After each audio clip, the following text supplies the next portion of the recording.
Brought to you by Penguin.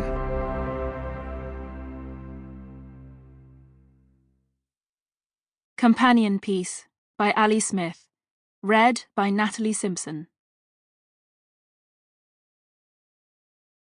The mild valley of those who are eternally alive.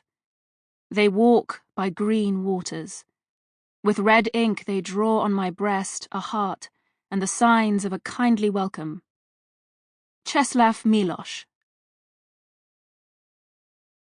Now curl you cry me down to kiss the mouths of their dust. Dylan Thomas. Passive as a bird that sees all in flight and carries in its heart, rising in the sky, an unforgiving conscience. Pier Paolo Pasolini.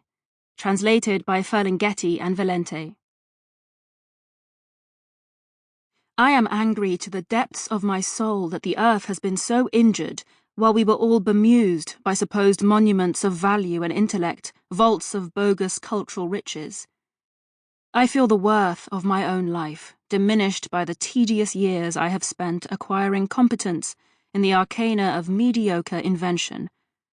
For all the world like one of those people who knows all there is to know about some defunct comic book hero or television series.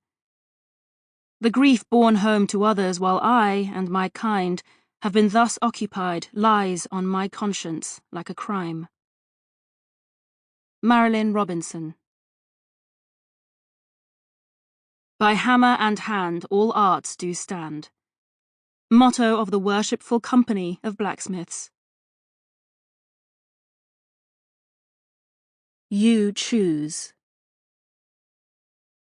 Hello, hello, hello. What's all this then? That's the voice of Cerberus, the savage, mythical three-headed dog, one LO per head. In ancient myth, he guards the dead at the gates of the underworld, to make sure none of them can leave. He's got very sharp teeth, he has the heads of snakes rising off his back like hackles, and he's talking in English music hall comedy language to what appears to be a good old British bobby, which is an old-fashioned word for a British policeman. This British policeman, though, is from right now. He's the latest corrupt upgrade, and he's crossed the River Styx and come to the entrance of the underworld to show each of Cerberus's heads some fun photos of himself and other uniforms, doing fun things like making V signs over and adding fun racist, sexist commentary to the pictures of the bodies of real murdered people, which he's circulated on the Fun Police app he and his pals are using these days.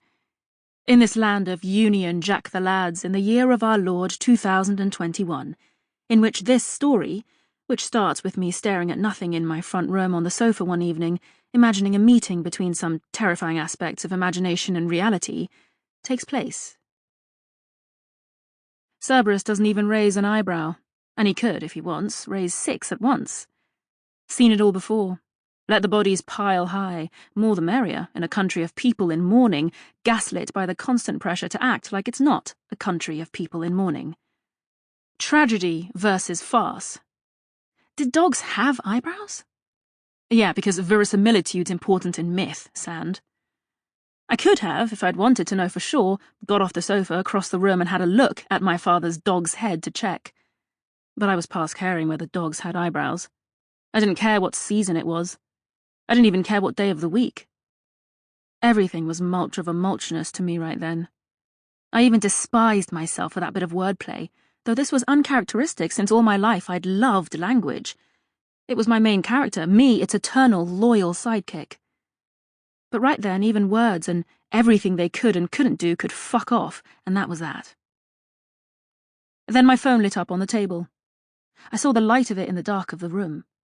I picked it up and stared at it. Not the hospital. Okay. A number I didn't know. It surprises me now that I even answered it. I'll have thought it'd maybe be someone my father'd worked for or worked with who'd heard what had happened and was phoning to see how he was, etc. I still felt a trace of responsibility about such things. So I got my responses ready. Not out of the woods yet. Under observation. Hello? I said. Sandy? Sample complete. Ready to continue?